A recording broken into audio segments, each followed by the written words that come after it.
Bismillah. Assalatu wassalamu ala Rasulillah wa ala alihi wa sahbihi ajma'in. Yes. Yes,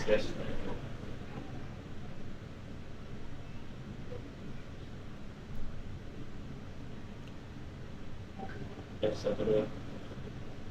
Yes.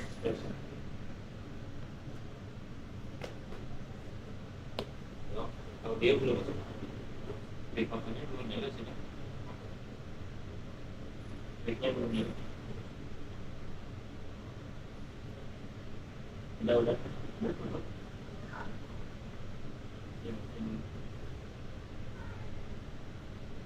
Halo. Yes.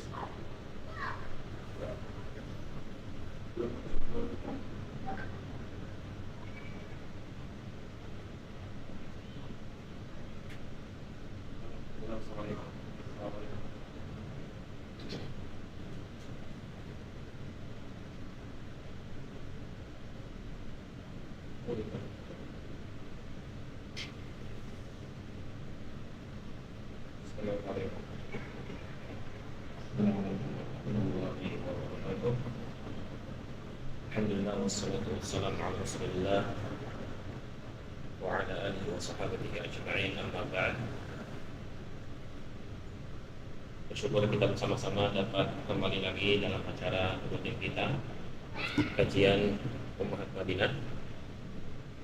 Insyaallah tema pembahasan kali ini adalah tentang fikih mahram, definisi dan juga hukum-hukum yang terkait dengannya, yang insyaallah akan disampaikan oleh Ustazuna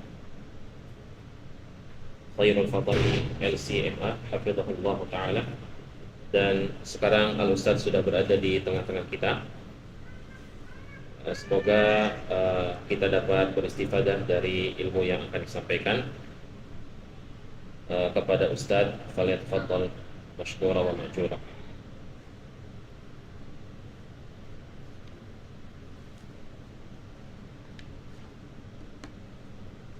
Bismillahirrahmanirrahim. Assalamualaikum warahmatullahi wabarakatuh. Innal hamdalillah nahmaduhu wa nasta'inuhu wa nastaghfiruh wa na'udzu billahi min shururi anfusina wa min sayyiati a'malina. Man yahdihillahu fala mudilla lahu wa man yudlil fala hadiya lahu. Ashhadu an la ilaha illallah wahdahu la syarika lahu wa ashhadu anna Muhammadan abduhu wa rasuluh salawatullahi wa salamuhu alaihi wa ala alihi wa ashabihi wa man sara ala nahjihi ila yaumiddin. Amma ba'd.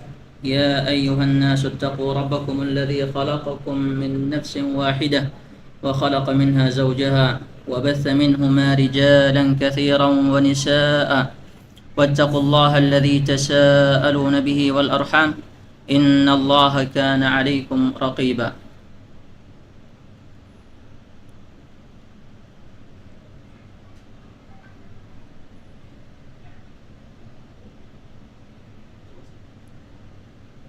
Allahumma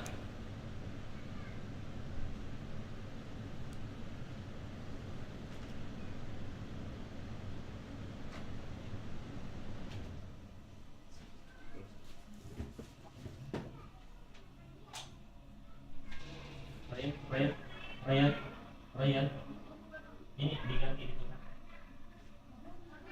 Ini, ya. Allahumma 'allimna ma yanfa'una wanfa'na bima 'allamtana wa zidna 'ilma. Allahumma la 'ilma lana illa ma 'allamtana innaka antal 'alimul hakim. Alhamdulillah, pada malam hari ini kita masih diberikan kesempatan oleh Allah Subhanahu wa taala untuk berkumpul di majlis rutin kita, di majlis yang merupakan salah satu dari taman-taman surga. Semoga apa yang kita dengarkan dan apa yang akan kita sampaikan pada malam hari ini bermanfaat untuk kita dan untuk kaum muslimin. Ikhwatal Islam rahimakumullah. Insyaallah pembahasan kita pada malam hari ini adalah tentang mahram dan hukum-hukum yang terkait dengan mahram. yang mana insya Allah pembahasan kita ini akan kita bagi dalam beberapa poin. Yang pertama adalah apa itu mahram. Kemudian yang kedua, siapa itu mahram, siapa saja yang menjadi mahram. Kemudian yang ketiga, beberapa hukum yang terkait dengan mahram. Kemudian yang terakhir adalah hikmah dibalik disyariatkannya mahram. Ikhwatal Islam rahimakumullah, di antara hikmah Allah Subhanahu wa taala adalah Allah Subhanahu wa taala menjadikan kita berbangsa-bangsa, bersuku-suku, berkabilah-kabilah. Ya ayyuhan nasu inna khalaqnakum min dzakarin wa untha wa ja'alnakum syu'uban wa qabaila lita'arafu. Hai manusia, kami telah menciptakan kalian dari lelaki dan perempuan, dan kami jadikan kalian berbangsa-bangsa dan bersuku-suku agar kalian saling mengenal, agar setiap kalian kembali ke keluarganya masing-masing dan mengenalkan diri dengan keluarganya masing-masing. Jadi di antara hikmah Allah Subhanahu wa taala, Allah menjadikan kita berkeluarga. Allah menjadikan kita bersuku-suku agar kita tidak merasa sendirian, agar kita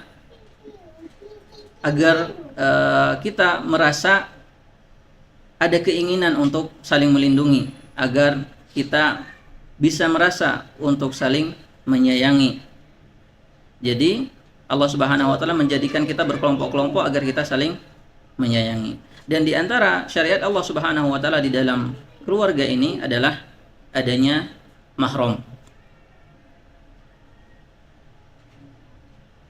Mahram adalah, kita akan bahas yang pertama adalah apa itu mahram. Secara umum mahram dibagi menjadi dua, mahram untuk laki-laki dan mahram untuk perempuan.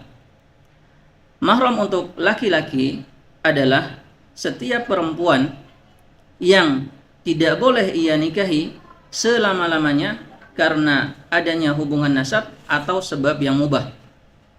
Kita ulangi, mahram untuk laki-laki adalah setiap wanita yang tidak boleh ia nikahi selama-lamanya karena adanya hubungan nasab atau sebab yang mubah. Pertama, karena adanya hubungan nasab. Hubungan nasab ini asalnya dari Allah Subhanahu wa taala. Kita tidak bisa merubahnya. Hubungan darah itu asalnya dari Allah Subhanahu wa taala yang tidak bisa kita ganggu gugat. Adapun sebab yang kedua adalah sebab yang mubah, yang bisa kita lakukan. Kita bisa pilih untuk melakukan sebab ini, untuk mengambil sebab ini atau tidak, yaitu dengan hubungan persusuan dan juga hubungan perkawinan. Kita bisa memilih untuk menyusui anak kita kepada seorang perempuan selain istri, misalnya selain ibunya. Kita bisa memilih saudara kita bisa menyusu kepada seorang perempuan yang lain. Kita juga bisa memilih untuk menjalin hubungan perkawinan dengan orang lain, Jadi yang sebab pertama itu asalnya dari Allah Subhanahu wa taala, sedangkan sebab yang kedua asalnya dari kita sendiri. Kita bisa memilih, kita bisa lakukan. Contohnya hubungan mahram dengan sebab nasab, contohnya seperti ibu kandung, contohnya seperti anak perempuan, ini untuk yang laki-laki. Contohnya seperti saudari, ini untuk yang laki-laki. Begitu pula untuk sebab yang kedua, dengan sebab persusuan atau perkawinan. Dengan sebab susuan misalnya ibu susuan, ibu yang menyusui. Dengan saudari susuan, saudari seorang perempuan yang kita dengan dia sama-sama menyusu kepada seorang ibu. Kemudian yang ketiga dengan sebab perkawinan, contohnya seperti ibu mertua misalnya, atau menantu. Ini untuk laki-laki. Ini tiga sebab adanya hubungan mahram. Kemudian untuk yang perempuan sebaliknya. Untuk yang perempuan, mahram adalah setiap lelaki yang tidak boleh ia nikahi Afwan, kalau perempuan tidak menikahi, setiap perempuan yang tidak boleh menikahi dia, afwan, setiap mahram untuk perempuan adalah setiap lelaki yang tidak boleh menikahi dia selama-lamanya karena adanya hubungan nasab atau sebab yang mubah tadi, yaitu adanya hubungan persusuan atau hubungan perkawinan. Kita ulangi sekali lagi, mahram untuk perempuan adalah setiap lelaki yang tidak boleh menikahinya karena adanya hubungan nasab atau sebab yang mubah, yaitu karena adanya hubungan persusuan atau hubungan perkawinan.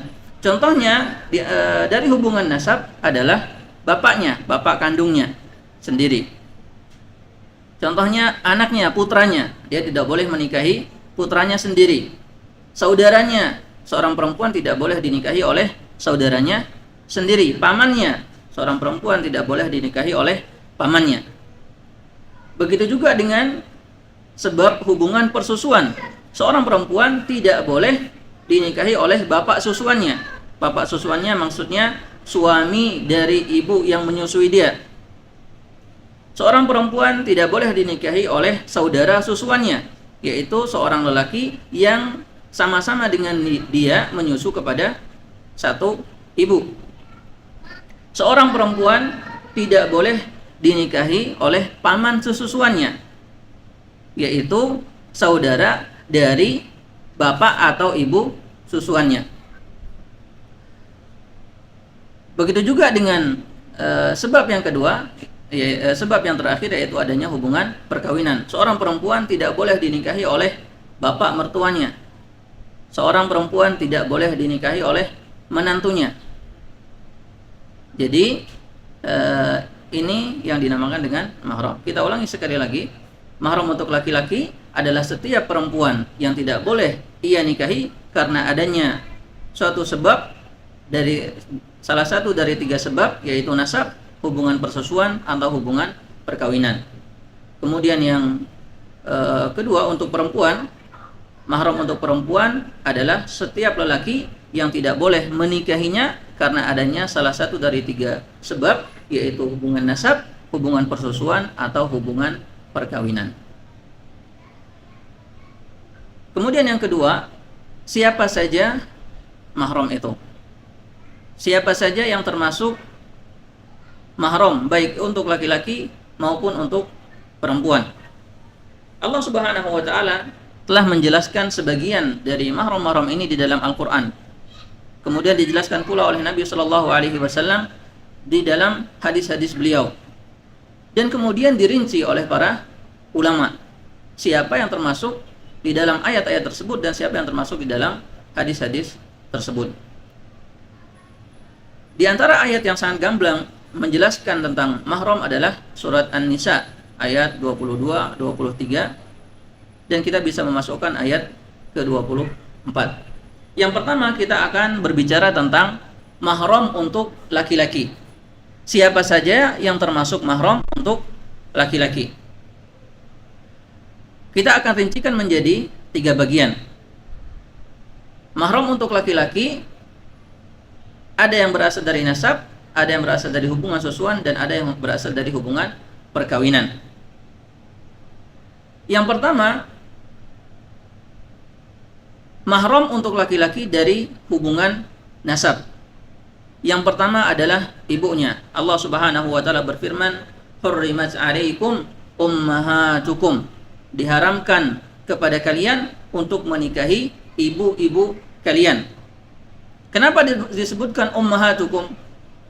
Karena ibu itu bukan hanya satu, tetapi ibu dan ke atasnya. Ibu, ibunya ibu dan ibunya bapak, ibunya kakek dan ibunya nenek, itu mereka semua adalah ibu kita. Ibu, nenek, ke atas semuanya adalah ibu. Jadi kita tidak boleh menikah dengan ibu kandung sendiri, tidak boleh juga dengan nenek, baik itu dari ibu maupun bapak, dan juga seterusnya sampai atas. Kita tidak boleh menikah dengannya. Kemudian yang kedua, anaknya, anak perempuan, putrinya. Kita tidak boleh menikah dengan putri sendiri. hurrimat 'alaikum ummahatukum wa banatukum, anak-anak perempuan kalian. Baik itu anak langsung maupun anak dengan jarak. Maksudnya anak langsung, anak kandung, langsung anaknya dia. Atau anak dengan jarak, cucu-cucunya, cicit-cicitnya. Dia tidak boleh menikah dengan cucunya sendiri, tidak boleh menikah dengan cicitnya sendiri, dan seterusnya, sampai seterusnya. Kita tidak boleh menikah dengannya. Kemudian yang ketiga, saudari. Hurrimat 'alaikum ummahatukum wa banatukum wa akhawatukum. Saudari kalian. Kita tidak boleh menikah dengan saudari sendiri. Saudari ini ada beberapa macam. Ada saudari kandung, seibu sebapak, atau disebut istilahnya syaqiqah. Kita tidak boleh menikah dengan saudara kandung dengan saudari kandung yang seibu maupun sebapak, yang seibu dan sebapak. Ada saudari yang seibu dan ada saudari yang sebapak. Saudari seibu, bapak ibunya sama, bapaknya beda dengan kita. Saudari sebapak, bapaknya sama dengan kita tetapi ibunya berbeda. Ini semuanya termasuk di dalam saudari yang merupakan mahram, yang tidak boleh dinikahi. Kemudian yang keempat, ammatukum wa khalatukum. Bibi-bibi kalian. Kita tidak boleh menikah dengan bibi sendiri. Ammah, yang pertama ammah adalah saudari bapak. Saudari bapak atau bibi dari pihak bapak. Kita tidak boleh menikah dengan bibi dari pihak bapak. Baik itu bibi yang langsung, artinya dia saudari bapak langsung, saudarinya bapak yang kandung dengan dia seibu sebapak, atau saudarinya bapak yang sebapak, artinya dia dengan bapak kita itu sebapak, beda ibu. Ada bibi yang merupakan saudari bapak yang seibu, tetapi beda bapak. Dia seibu dengan bapak kita, tetapi beda bapak. Ketiga-tiganya ini tidak boleh kita nikahi, haram untuk dinikahi. Bibi yang seibu sebapak dengan bapak kita, atau sebapak dengan bapak kita, atau seibu dengan bapak kita. Atau yang di atasnya lagi. Di atasnya contohnya saudarinya kakek. Saudarinya kakek, baik itu yang kandung, yang seibu sebapak, ataupun yang sebapak saja, atau yang seibu saja. Mereka semua masuk dalam kategori ammatukum, ammah-ammah kalian, bibi-bibi kalian. Tidak boleh kita nikahi. Kemudian yang selanjutnya, wa khalatukum. Bibi-bibi kalian tapi dari pihak ibu. Kita tidak boleh menikahi khalah sendiri. Baik itu yang seibu sebapak dengan ibu kita, ataupun yang sebapak saja atau seibu saja. Semuanya termasuk khalatukum. Semua termasuk bibi dari pihak ibu. Atau yang di atasnya lagi, bibinya bibinya ibu. Bibinya ibu siapa? Afwan. Atau di atasnya, satu tingkat di atasnya, yaitu saudarinya nenek, baik itu dari pihak bapak maupun dari pihak ibu.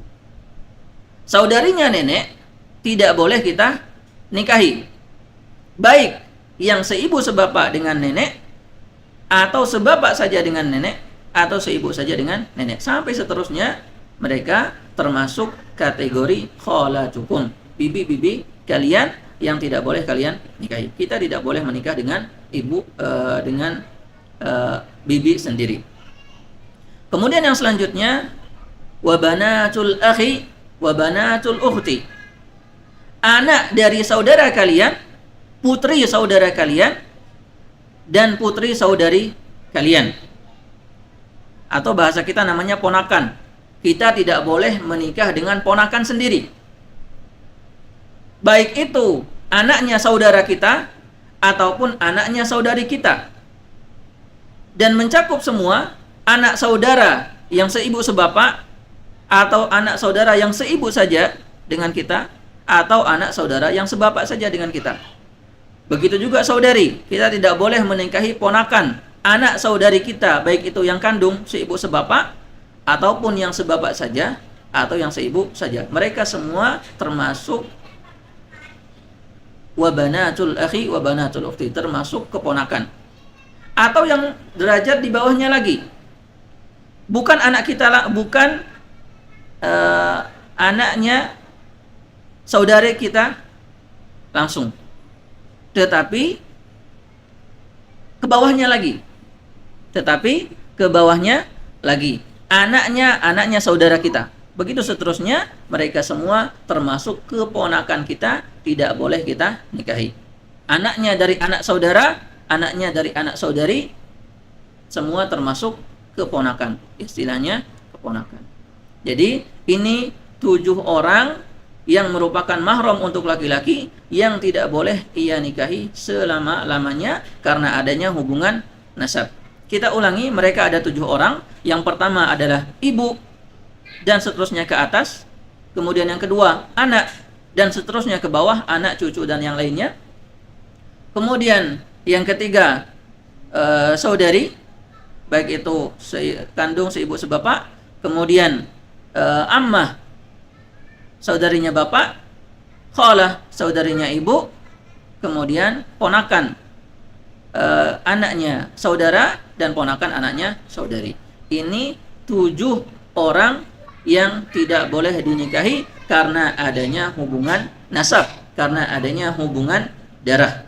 Dan mereka semua adalah mahram. Mereka semua adalah mahram. Ini sebab yang pertama. Sebab yang kedua, karena adanya hubungan susuan. Hubungan susuan ini pembahasannya mungkin agak panjang, jadi kita akhirkan. Kita ambil sebab yang kedua, yaitu adanya hubungan perkawinan. Adanya hubungan perkawinan. Jadi hubungan kerabat itu bisa disebabkan karena nasab langsung, bisa disebabkan karena kita memilih untuk menikah dari keluarga yang lain, sehingga kita dengan keluarga tersebut memiliki hubungan kekeluargaan. Yang menjadi mahram karena sebab hubungan perkawinan itu ada 4 orang. Yang menjadi mahram karena sebab hubungan perkawinan ada 4 orang. Yang pertama adalah mertua, ibu mertua. Ini untuk yang laki-laki. Ibu mertua. Kita tidak boleh menikah dengan ibu mertua sendiri. Bukan hanya ibu mertua, begitu juga dengan nenek mertua atau buyut mertua dan seterusnya. Tidak boleh kita nikahi. Mereka semua termasuk ibu mertua. Ibunya istri, neneknya istri dan seterusnya. Mereka semua termasuk mahram selama-lamanya. Tidak boleh kita nikahi selama-lamanya. Kalau kita sudah akad dengan anaknya, kalau seorang lelaki sudah menikah dengan anaknya, sudah akad, sudah sah, maka dia tidak boleh menikah dengan mertuanya atau ibu mertuanya, nenek mertuanya dan seterusnya, karena karena adanya hubungan perkawinan. Ini dengan sekedar akad saja ya. Sekedar akad saja sudah ada hubungan mahram. Dan bahkan walaupun dia bercerai dengan istrinya itu, tetap dia tidak boleh menikah dengan mertuanya dan tetap menjadi mahram untuk mertuanya. Dan ini Masya Allah ya, ajib sekali. Jadi misalnya ada seorang lelaki menikah dengan seorang perempuan, mertuanya otomatis jadi mahramnya.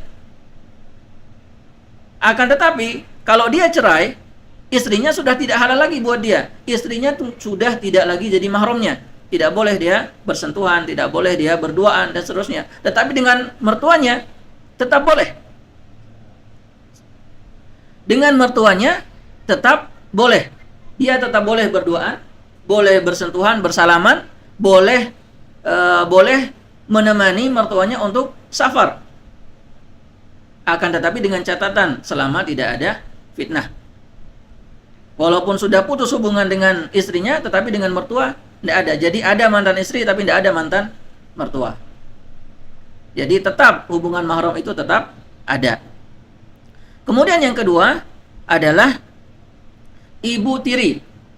Afwan, yang tadi ibu mertua disebutkan dalam ayat di surat An-Nisa tersebut, wa wa wa ummahatu nisaikum, ibu-ibu dari istri kalian, itu ibunya langsung atau neneknya dan seterusnya, mereka semua adalah mahram. Kemudian yang kedua adalah ibu tiri. Siapa ibu tiri? Ibu tiri adalah istrinya bapak kita. Allah Subhanahu wa taala mengatakan, "Wala tankihu ma nakaha aba'ukum minan nisa'i illa ma qad salaf." Jangan kalian nikahi perempuan-perempuan yang sudah dinikahi oleh ibu kalian kecuali yang sudah lampau. Artinya sudah terjadi sebelum disyariatkannya, diharamkannya mereka. Sudah terjadi di zaman jahiliyah. Karena orang-orang di zaman jahiliyah itu mereka menganggap bahwa perempuan itu, istrinya bapak itu termasuk warisan. Bisa dia nikahi. Bisa jadi istri dari bapaknya itu lebih muda dari dia. Setelah bapaknya meninggal, bisa jadi dia punya keinginan untuk menikahi mantan istri, bekas istri bapaknya. Dan ini diharamkan oleh Allah Subhanahu wa taala. Allah mengatakan, "Wala tankihu ma nakaha aba'ukum minan nisa'i illa ma qad salaf. Innahu kana fahishatan wa maqtan wa sa'a sabila." Karena itu adalah perbuatan yang sangat buruk, wa maqtan, dan sangat dimurkai oleh Allah Subhanahu wa taala, dan jalan yang sangat buruk. Kenapa? Karena di antara laki-laki bisa muncul rasa cemburu yang besar. Jadi dengan sebab dia menikahi mantan istri bapaknya, bisa jadi itu menjadi sebab terputusnya hubungan silaturahmi antara dia dengan bapaknya. Jadi tidak boleh kita menikahi ibu tiri, istri dari bapak. Dan ini selama-lamanya, walaupun bapaknya sudah bercerai atau bapaknya sudah meninggal, tidak boleh dia nikahi dan jadi mahram selama-lamanya. Kemudian yang ketiga adalah anak tiri. Yang ketiga adalah anak tiri. Allah Subhanahu wa taala mengatakan, "Wa rabaibukumul lati fi hujurikum min nisaikumul lati dakhaltum bihinna." Diharamkan kepada kalian untuk menikahi anak-anak tiri kalian yang berada di dalam asuhan kalian, yang tinggal bersama kalian. Jadi Allah Subhanahu wa taala mengharamkan kepada kita untuk menikahi anak-anak tiri atau anak-anak bawaan istri. Baik itu anaknya istri yang ada sebelum kita menikah dengannya, atau anaknya istri yang ada setelah berpisah dengannya. Contohnya misalnya Ahmad menikah dengan Khadijah. Contohnya Ahmad menikah dengan Khadijah. Sebelum menikah dengan Khadijah, sebelum menikah dengan Ahmad, Khadijah punya anak sebelumnya. Sebelum menikah dengan Ahmad, Khadijah sebelumnya punya anak perempuan dari suami yang lain. Ketika Ahmad menikah dengan Khadijah, maka anaknya Khadijah itu tidak boleh dinikahi oleh Ahmad. Otomatis menjadi mahram, tidak boleh ia nikahi. Ataupun sebaliknya, Ahmad bercerai dengan Khadijah dan mereka punya anak perempuan. Ahmad bercerai dengan Khadijah. Kemudian Khadijah menikah lagi dengan lelaki lain. Kita bilang misalnya dengan Muhammad. Khadijah menikah dengan Muhammad.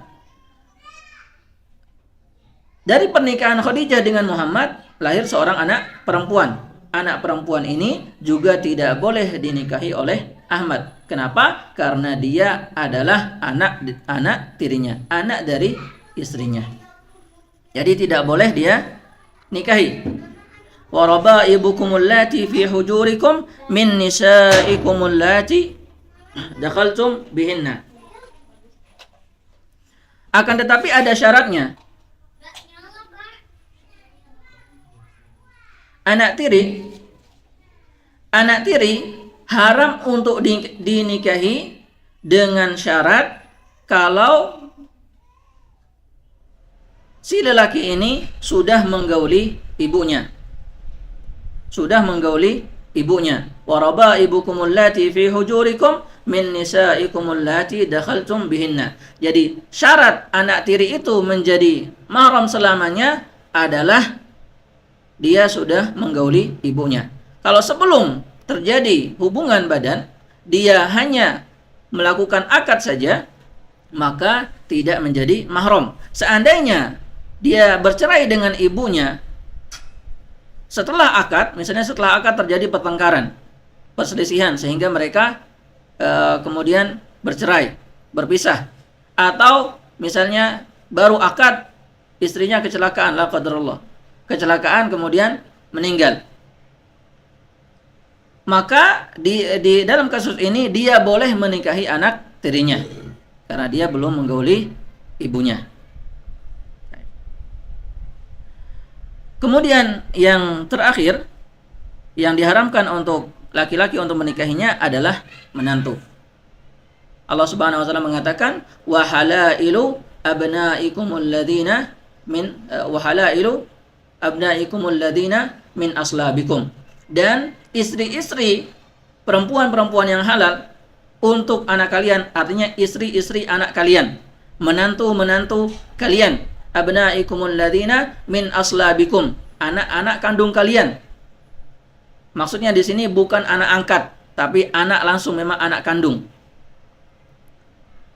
Kalau anak kalian punya istri, maka kalian otomatis menjadi mahram untuk istrinya, tidak boleh kalian nikahi selama-lamanya. Baik itu anaknya langsung, anak kandungnya, atau yang derajat ke bawahnya, cucunya, istri dari cucunya, istri dari cicitnya, dan seterusnya, tidak boleh dia nikahi. Jadi ini 4 orang perempuan yang tidak boleh dinikahi oleh seorang lelaki selama-lamanya dan menjadi mahram selama-lamanya. Kita ulangi, dari hubungan perkawinan seorang lelaki tidak boleh menikahi 4 orang. Yang pertama adalah mertuanya, baik itu ibu mertua, nenek mertua, dan seterusnya. Kemudian yang kedua ibu tirinya. Kemudian yang ketiga anak tirinya, dan yang keempat adalah menantunya. Ini karena adanya hubungan pernikahan. Kenapa dia menjadi mahram? Karena dia memiliki hubungan darah dengan pihak ketiga tadi. Jadi asalnya hubungan perkawinan ini, sebab hubungan perkawinan ini adalah adanya nasab, tetapi secara tidak langsung. Dia punya nasab bukan dengan orangnya, dengan perempuannya langsung, tetapi dengan orang yang memiliki hubungan dengan perempuan itu. Menantunya misalnya, dia tidak memiliki hubungan darah dengan menantunya, tetapi dia memiliki hubungan darah dengan anaknya yang merupakan suami dari menantunya. Ibu tirinya, dia tidak memiliki hubungan darah dengan ibu tirinya, tetapi dia memiliki hubungan darah dengan bapak yang merupakan suami dari ibu tirinya. Jadi bisa kita bilang hubungan perkawinan ini cabang dari hubungan nasab. Hubungan perkawinan itu cabang dari hubungan nasab. Kemudian yang ketiga, mahram untuk laki-laki yang berasal dari hubungan susuan.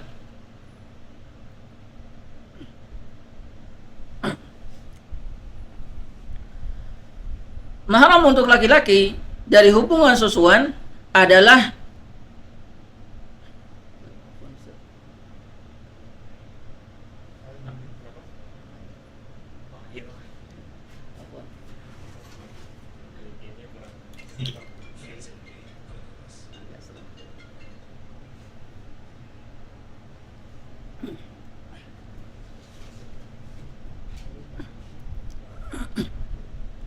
baik. Kita lanjutkan.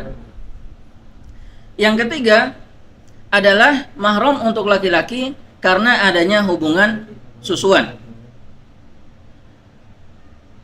Allah Subhanahu wa taala sebutkan di dalam ayat tersebut, di dalam surat An-Nisa tersebut, wa ummahatukum allati arda'nakum wa akhawatukum minar radha'ah. Kalian tidak boleh menikahi ibu susuan kalian dan juga saudari susuan kalian. Ibu susuan artinya ibu yang menyusui kita, selain ibu kandung kita. Jadi ada perempuan lain yang menyusui kita selain ibu, maka dia adalah ibu susuan kita. Begitu juga dengan saudari susuan. Saudari susuan adalah seorang perempuan yang kita dengan dia itu sama-sama menyusu kepada seorang ibu. Tapi ada syaratnya.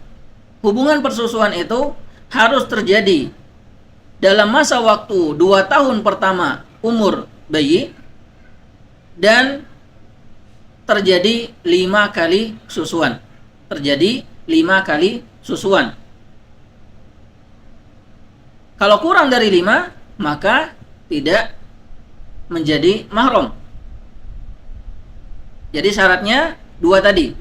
Persusuan itu harus terjadi dalam masa waktu 2 tahun pertama umurnya, umur bayi, dan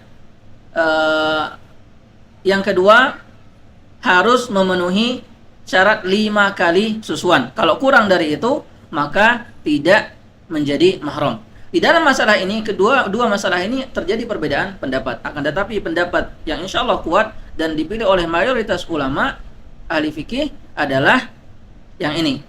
Persusuan terjadi di masa 2 tahun pertama dan terjadi 5 kali susuan.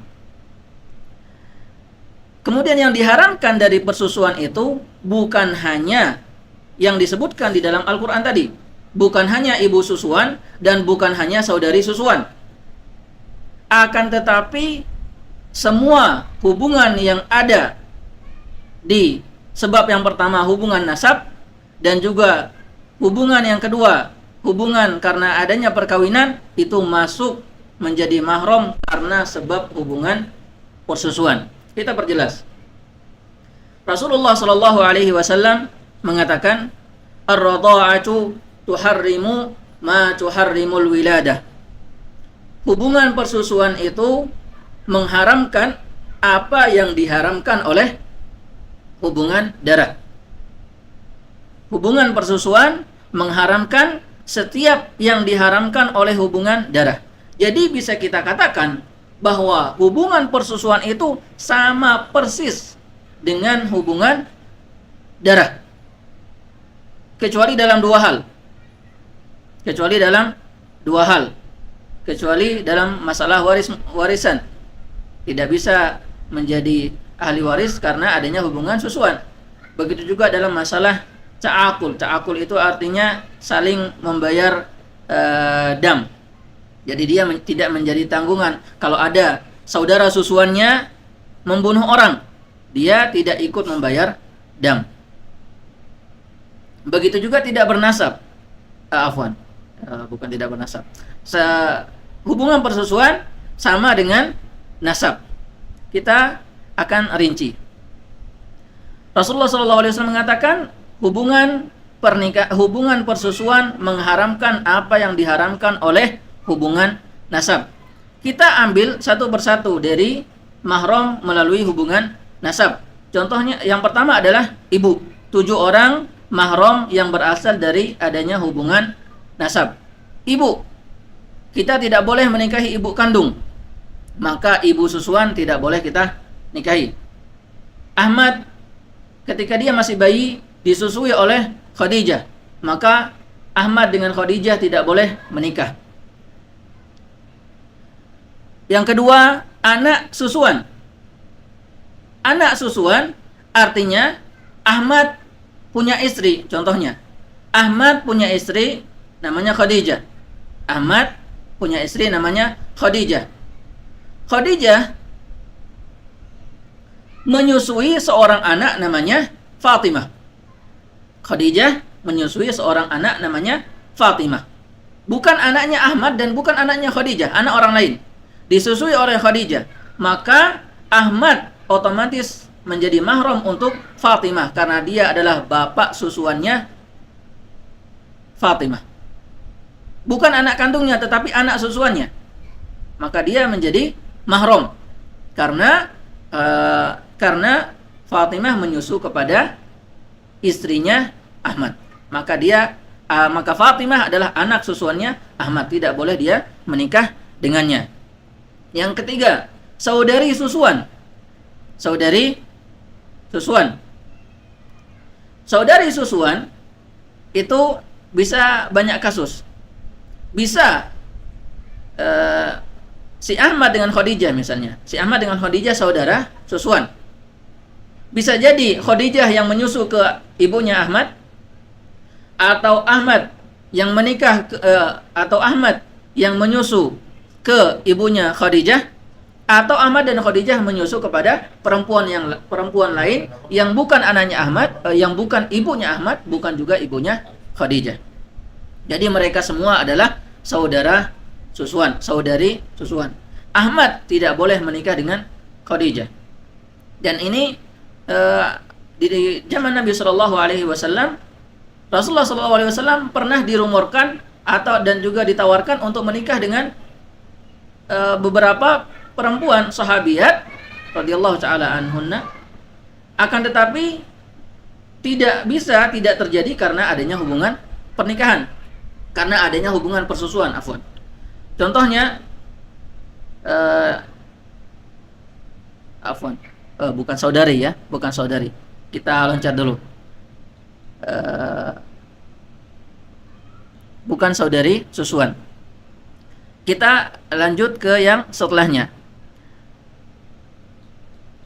Anak saudara atau anak saudari susuan. Ini kasusnya. Contohnya tadi Ahmad dengan Khadijah adalah saudara susuan. Mereka berdua pernah menyusu di waktu kecilnya kepada satu ibu yang sama.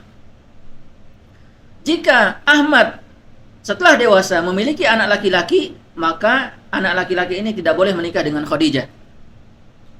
Atau Khadijah punya anak perempuan, maka anak perempuan ini tidak boleh menikah dengan Ahmad. Atau contoh lain, Ahmad dengan Muhammad. Dua-duanya pernah menyusu kepada seorang ibu.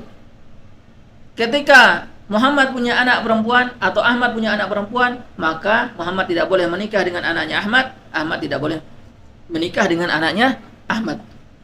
Karena mereka adalah ponakan susuan. Mereka adalah ponakan susuannya. Anaknya Ahmad, ponakan susuannya Muhammad, dan anaknya Ahmad, ponakan susuannya Muhammad. Dan ini yang kita bilang tadi pernah terjadi di zamannya Nabi Shallallahu Alaihi Wasallam. Rasulullah Shallallahu Alaihi Wasallam pernah ditawarkan. Ali bin Abi Thalib radhiyallahu taala anhu pernah berkata kepada Nabi Shallallahu Alaihi Wasallam, "Ya Rasulullah, ala adulluka ala afdali nisa'i Quraisy?" Ya Rasulullah, mau enggak saya kasih tahu perempuan terbaik dari kalangan Quraisy? Man hiya, kata Nabi Shallallahu Alaihi Wasallam, siapa?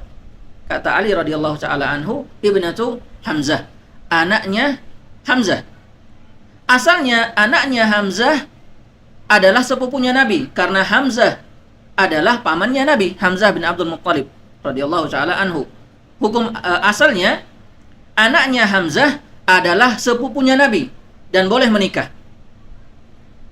Akan tetapi kata Nabi sallallahu alaihi wasallam, innaha la tahillu li.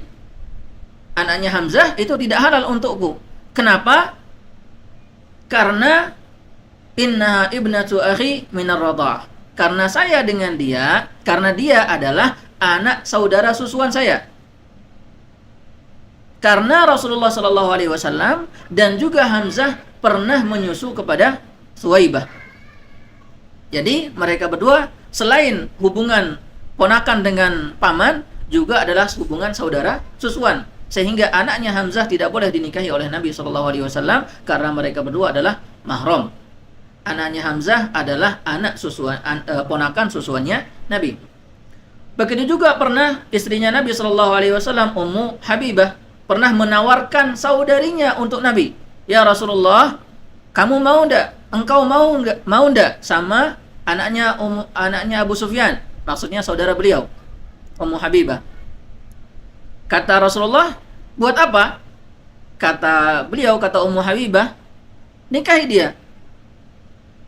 Ya Rasulullah, mau ndak engkau menikahi saudari saya? Kata Rasulullah sallallahu alaihi wasallam, innaha la tahillu li. Dia ndak halal untukku. Kenapa? Karena tidak boleh seorang lelaki menggabungkan dua perempuan, dua-duanya adik-beradik, adik kakak, dia jadikan istrinya. Tidak boleh. Kata Ummu Habibah radhiyallahu taala anha, ya Rasulullah, kami mendengar rumor. Kenapa saya tawarkan engkau? Karena saya mendengar isu, mendengar gosip, mendengar rumor bahwasanya engkau mau melamar anaknya Ummu Salamah. Jadi Ummu Salamah ini madunya Ummu Habibah, daripada keduluan diambil sama anaknya Ummu Salamah, saya tawarkan saja saudari saya. Menikah dengan Rasulullah itu adalah kebaikan, kemuliaan. Jadi daripada diambil orang, lebih baik saudari saya. Akan tetapi kata Nabi Shallallahu Alaihi Wasallam, anaknya Ummu Salamah adalah anak tirinya Nabi Shallallahu Alaihi Wasallam.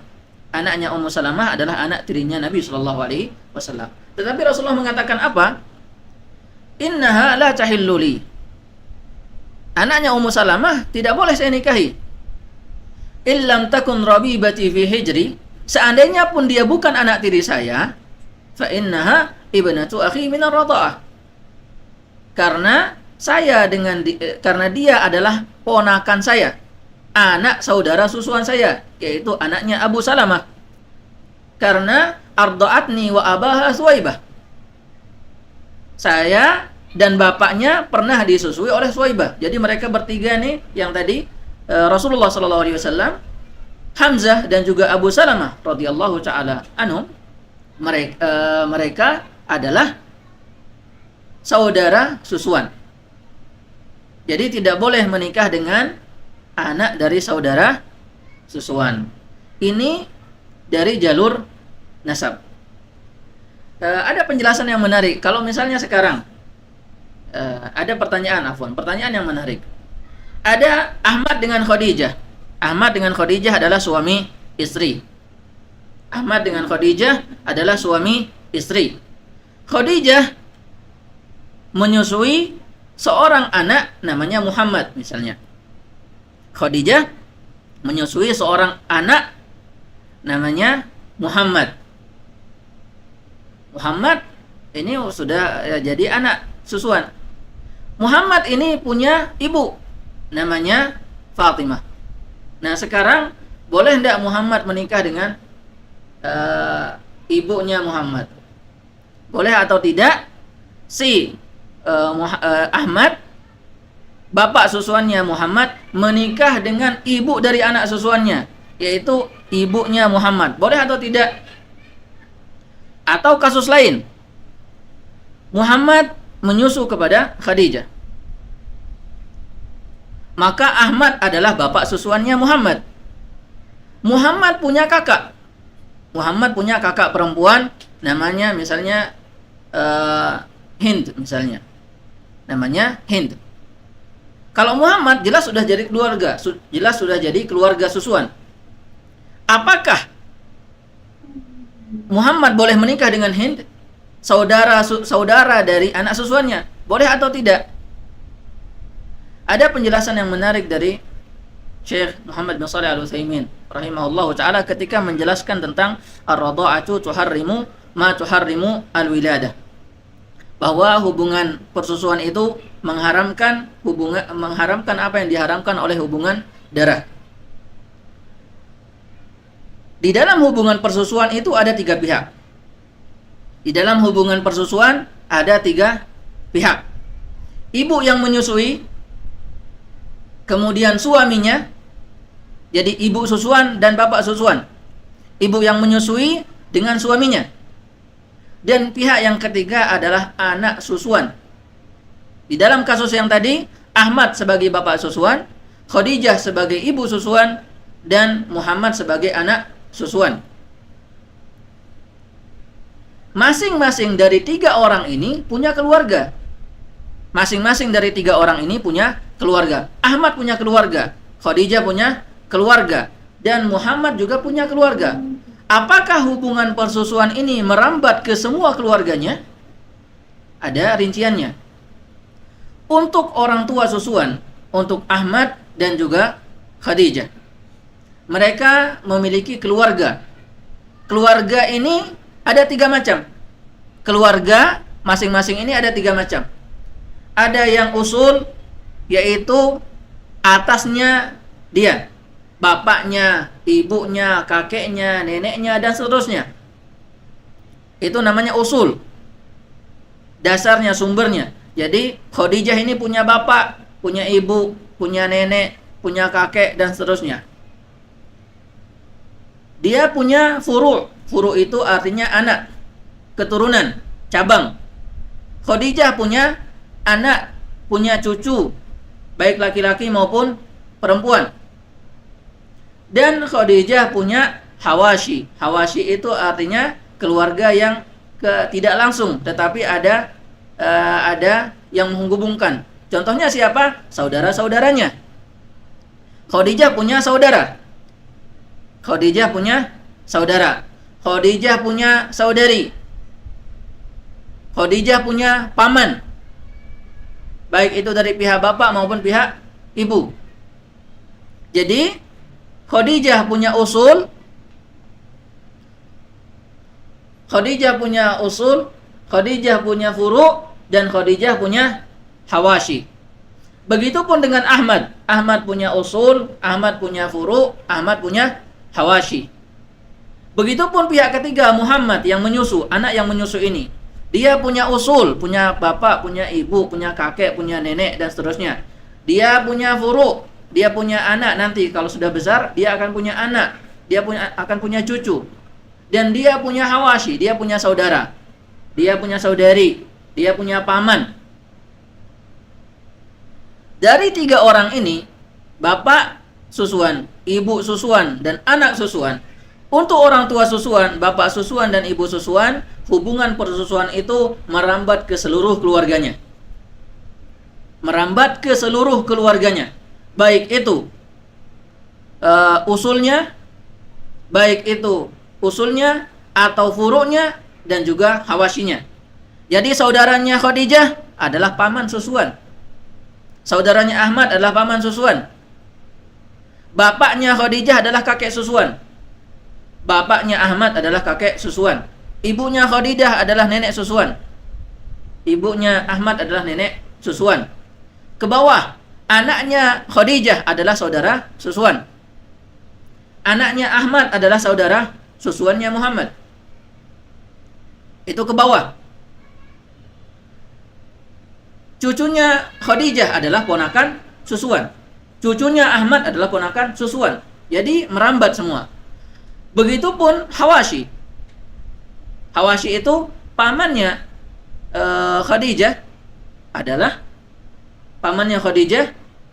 masuk ke amnya, paman susuan. Pamannya Ahmad menjadi paman, tapi yang derajatnya di atas. Jadi kakek susuan, tapi maksudnya paman dari ibunya. Nah, dia maksudnya tetap masuk kategori paman, dan juga tetap masuk kategori paman. Kalau perempuan tetap masuk kategori khalah. Jadi mereka semua berpengaruh. Adapun dari sisi Muhammad, anak yang menyusu, kata Syekh Utsaimin rahimahullah, berpengaruh hanya kepada dia dan anak turunannya. Tidak berpengaruh ke samping dan tidak berpengaruh ke atas. Muhammad ini punya ibu, punya bapak. Jika Khadijah berpisah dengan Ahmad, Khadijah bisa menikah dengan bapak dari anak susuannya. Misalnya si Muhammad ini punya orang tua asli, namanya misalnya Umar. Ibunya namanya Romlah misalnya. Umar dengan Romlah. Khadijah kalau sudah pisah dengan Ahmad, imma karena dia bercerai atau misalnya Ahmad meninggal dunia, Khadijah boleh menikah dengan Umar, bapak dari anak susuannya.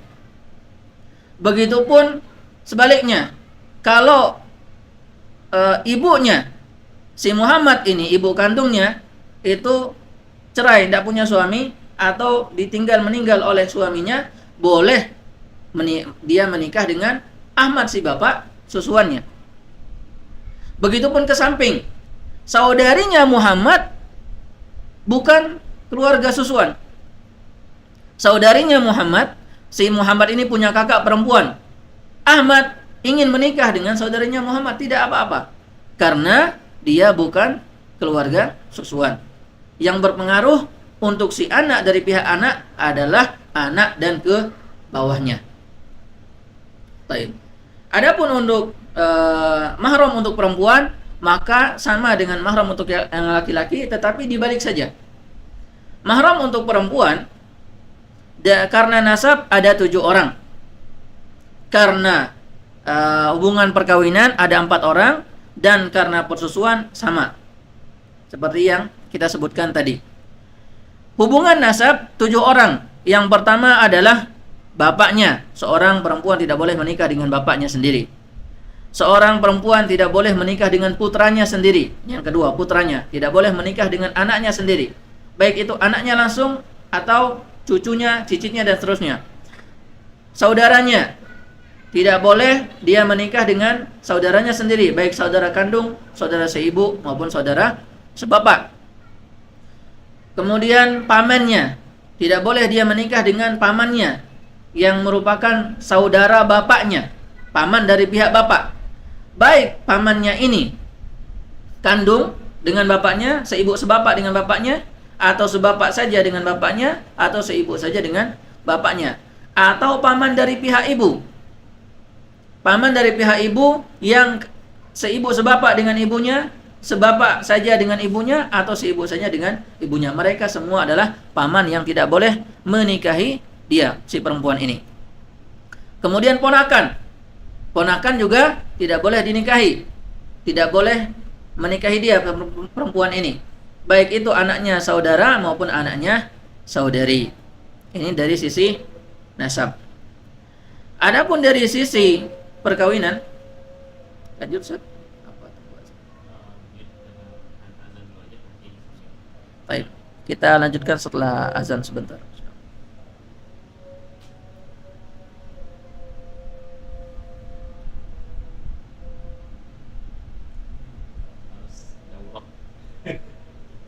Soalnya agak ribet.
Sebelum kita lanjutkan, ada pertanyaan. Ada yang bertanya, bagaimana kita menjawab jika ada anak yang bertanya, jika saudara-saudara termasuk mahram yang dilarang untuk menikah, kenapa Nabi Adam menikahkan anaknya dengan anaknya yang lain? Kenapa anak-anaknya Nabi Adam itu menikah dengan saudara-saudaranya sendiri? Karena di zamannya Nabi Adam itu tidak ada yang lain. Di zamannya Nabi Adam tidak ada yang lain. Dan di zaman Nabi Adam pun, di antara hikmah Allah Subhanahu wa taala, di antara kebijaksanaan Allah Subhanahu wa taala, setiap Hawa melahirkan alaihissalam, setiap Hawa melahirkan, beliau melahirkan anak kembar laki dan perempuan. Setiap lahiran selalu kembar, lelaki dan perempuan. Akhirnya bagaimana cara menikahnya? Menikahnya adalah tidak boleh dengan saudara kembarnya sendiri. Menikahnya dengan saudari yang lain. Menikahnya dengan misalnya si fulan dengan fulanah ini adalah saudari kembar yang lahirannya berbarengan. Tidak boleh mereka berdua menikah, tetapi menikahnya dengan si fulan menikah dengan saudari kembarnya yang lain. Si fulanah menikah dengan saudara kembar saudaranya yang lain. Jadi tidak disilang. Cara menikahnya adalah disilang.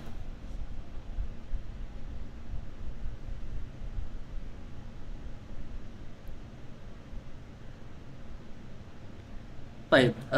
Kemudian ada pertanyaan lagi. Apakah ibu susu dari istri merupakan mahram bagi suaminya, istri tersebut?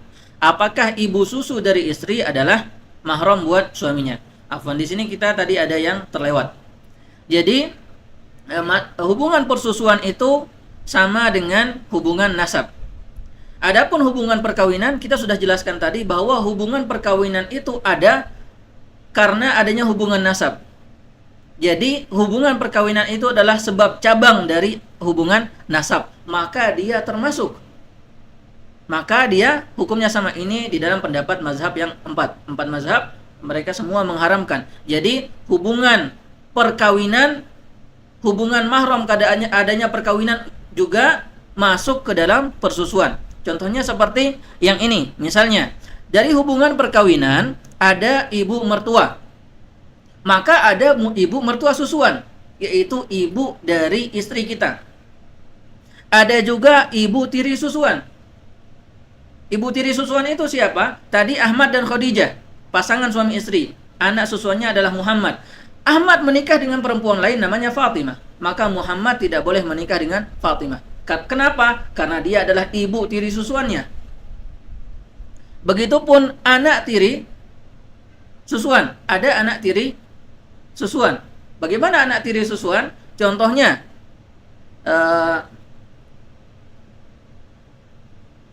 bagaimana anak tiri susuan? Anak tiri susuan. Sebentar, ini perlu kita gambarkan dulu. Baik, kita lompat dulu karena belum tergambar untuk menyingkat waktu. Tapi insya Allah nanti kalau sudah tergambar kita jelaskan. Mantu, ada mantu susuan. Mantu susuan misalnya Muhammad setelah dewasa menikah. Muhammad menikah dengan seorang perempuan namanya Aisyah. Aisyah ini adalah menantu susuannya Ahmad. Jadi Ahmad tidak boleh menikah dengan Aisyah walaupun Aisyah sudah bercerai misalnya dengan Muhammad. Jadi tidak boleh. Dia hubungan perkawinan itu masuk ke dalam hubungan persusuan. Jadi ada ibu mertua susuan, ada ibu tiri susuan, ada mantu susuan. Kalau anak tiri susuan itu contohnya seperti tadi Ahmad dan Khadijah menikah. Ahmad dan Khadijah. Khadijah ini pernah menyusui seorang anak, tetapi susunya itu bukan milik si Ahmad. Maksudnya apa? Maksudnya Khadijah ini pernah menyusui seorang anak sebelum atau setelah dia menikah dengan Ahmad. Maka itu adalah anak istri susuan. Susu itu bukan punya dia. Suami disebut sahibul laban, dia yang punya susu. Ya, jadi bukan anak susuannya Ahmad, tetapi anak tirinya. Kenapa? Karena Khadijah itu pernah menyusui anak lain di luar hubungan pernikahan dia dengan Ahmad. Nah, maka dia adalah anak tiri susuan. Wallahu a'lam. Kira-kira seperti itu. Jadi hubungan perkawinan memang ada khilaf di dalam masalah ini. Akan tetapi pendapat mayoritas ulama termasuk mazhab yang keempat adalah perkawinan masuk ke dalam hubungan susuan. Kenapa? Karena hubungan perkawinan tadi ada karena adanya hubungan nasab. Jadi cabang dari hubungan nasab, sehingga hubungan perkawinan pun masuk ke dalam keumuman hadis Nabi Shallallahu Alaihi Wasallam, ar-radha'atu tuharrimu ma tuharrimul wiladah. Persusuan itu mengharamkan apa yang diharamkan oleh hubungan nasab. Baik. Untuk yang mahram untuk perempuan, apa kita skip aja Ustaz ya? Mahram untuk perempuan ini kita lompat saja karena dia persis sama. Kecuali perbedaannya hanya satu, adalah anak tiri dengan bapak tiri. Untuk anak tiri, untuk laki-laki, seorang laki-laki punya anak tiri perempuan, maka dia tidak boleh menikah dengannya kalau dia sudah menggauli ibunya. Kalau belum menggauli maka halal, boleh dia menikahi anak tirinya. Begitupun dengan bapak tiri. Dengan bapak tiri untuk perempuan. Bapak tiri untuk perempuan. Seorang perempuan, dia punya ibu. Ibunya ini menikah dengan seorang lelaki. Jadi bapak tirinya, laki-laki ini adalah bapak tirinya. Seperti yang tadi, hanya dibalik saja. Dia, kalau lelaki ini sudah berhubungan dengan ibunya, maka dia tidak boleh menikah dengan bapak tirinya. Hanya dibalik saja. Kalau anak tirinya itu laki-laki.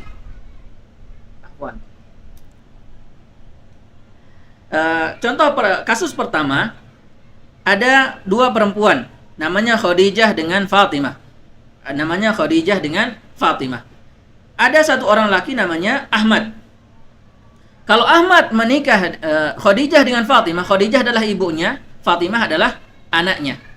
Kalau Ahmad menikah dengan Khadijah dengan ibu, kalau baru akad saja belum haram menikah dengan Fatimah. Tetapi kalau sudah menggauli Khadijah maka haram untuk menikahi Fatimah. Akan tetapi sebaliknya, kalau Ahmad sekarang mau menikahi Fatimah,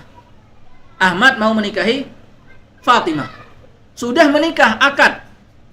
Dengan akad saja otomatis jadi ibu mertua. Maka dia tidak boleh menikah dengan Khadijah. Kalau dia sudah menikah dengan Fatimah, tidak boleh menikah dengan Khadijah walaupun belum dukhul. Walaupun belum dia gauli. Ada hikmah di balik ini, ada yang mengatakan, kenapa seperti itu? Kenapa kalau awalnya dengan ibunya kita boleh dengan anaknya, tapi kalau awalnya dengan anaknya tidak boleh dengan ibunya? Kenapa? Karena ibu itu mengalah. Ya sudah, tidak jadi dengan saya, silahkan dengan anak saya. Tapi kalau anak, dia tidak mau mengalah untuk ibunya. Tidak jadi sama saya, masa sama ibu saya? Saya tidak jadi nikah sama saya, masa mau sama ibu saya? Jadi dia merasa tersainginya direndahkan sekali. Dia yang lebih muda, masa dia calon suaminya itu malah mau menikah dengan ibunya sendiri, kalah dengan ibunya sendiri. Jadi kalau ibu bisa mengalah, kalau anak tidak bisa mengalah. Baik, sudah.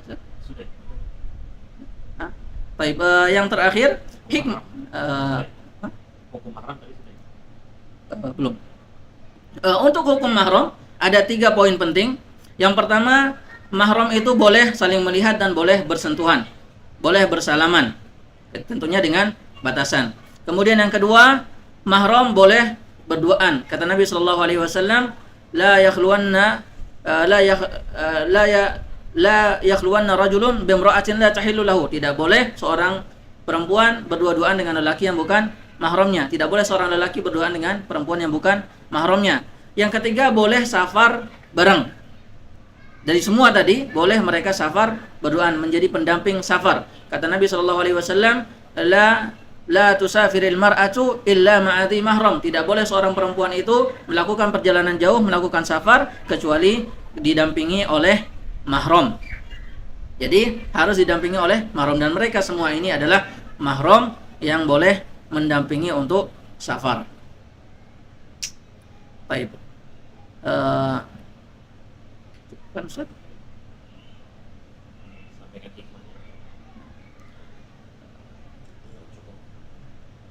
Adapun masalah bersentuhan tadi dan melihat, itu ada batasannya ya. Untuk perempuan, mahram laki-lakinya itu tidak boleh melihat aurat yang tidak biasa ditampakkan. Yang boleh dilihat oleh seorang lelaki dari mahramnya adalah wajah, rambut, kepala, leher, tangan, lengan, kaki dan betis.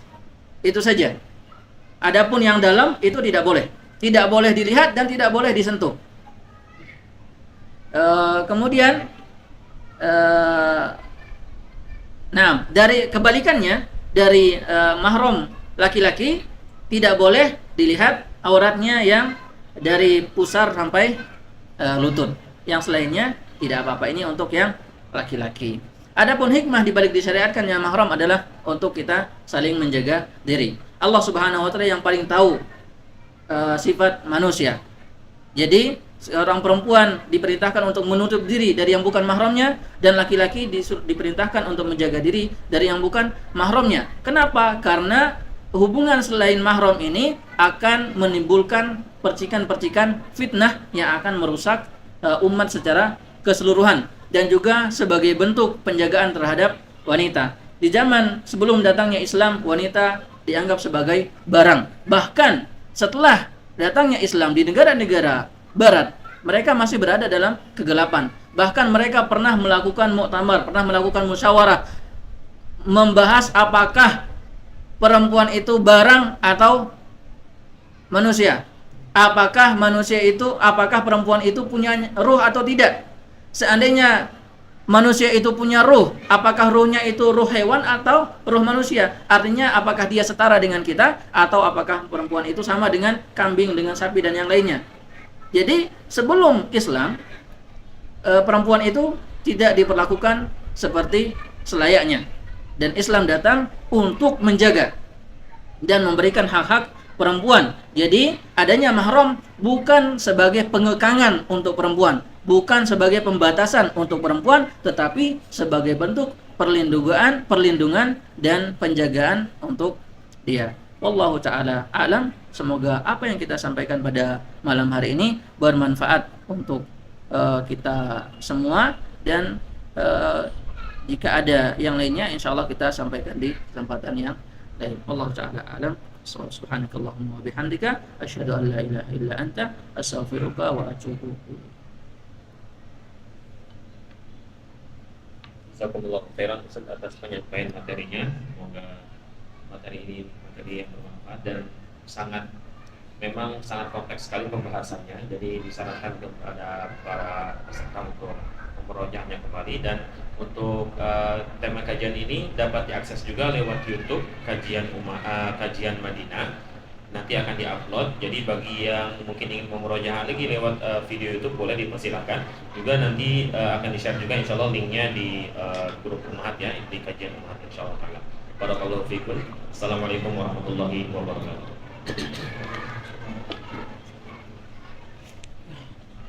Masyaallah, barakallahu fiik Ustaz.